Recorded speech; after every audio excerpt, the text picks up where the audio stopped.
Here comes a question for all the people amongst you who are software engineers. Okay, with this we'll wrap up this session and we'll meet you again at 11:30.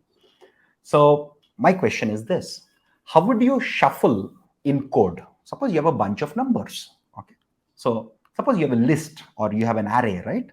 Suppose you have a bunch of numbers like this. Suppose you have, let's say, 1, 2, some n numbers, and again n plus 1, so on and so forth, n plus m, right? These are all values from xc.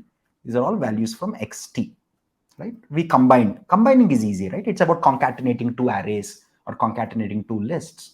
Now the question here is, if you have to implement the shuffle or rearrange from scratch, not using a library, please mind my words. Please do not tell me a Python function that you can use. I'm not interested in that.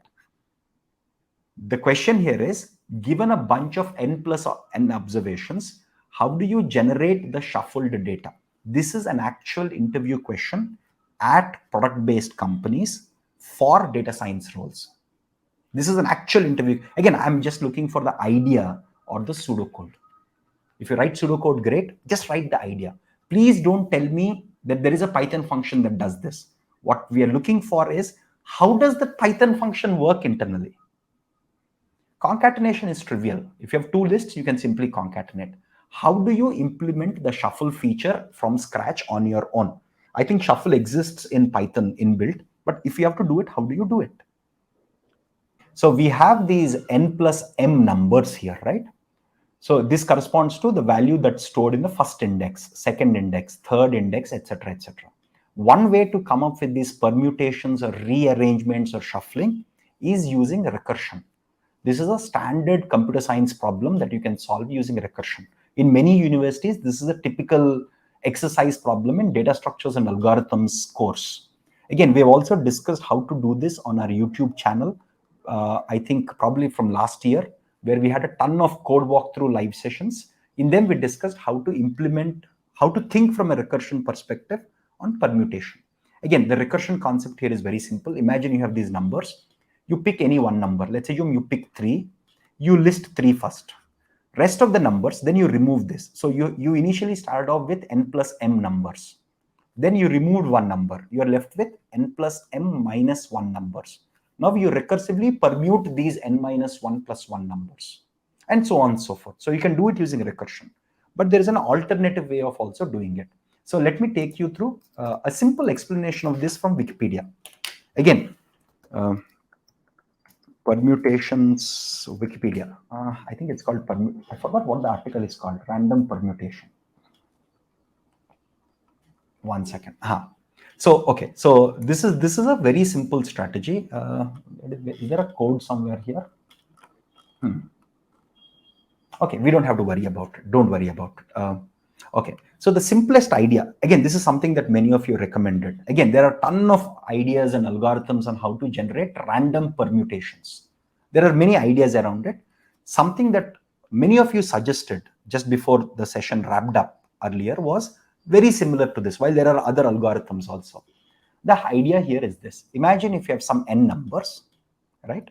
I think this is what most of you said. Just please correct me in case you said something else.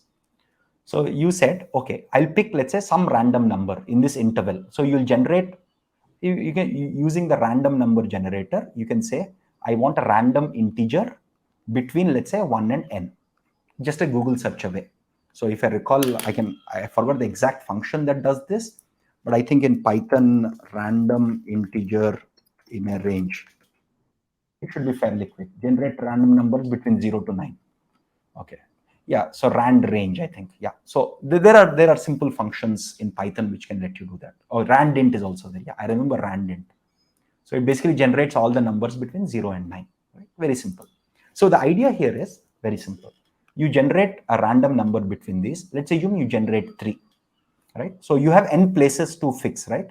You have, suppose you want to generate one of the n permutations. In our case, it was n plus m permutation, n plus m values.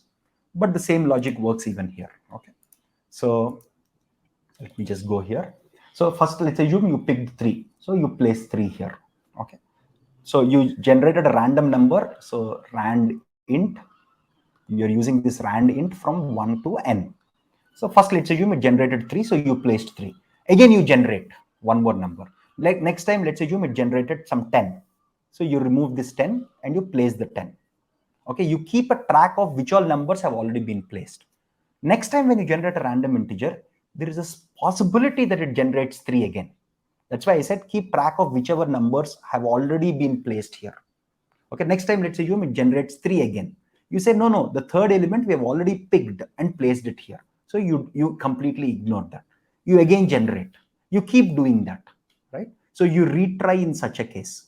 So you keep generating these random numbers and you get a random permutation. I think this is the solution that many of you recommended. It has its own pros and cons, but it can be solved this way.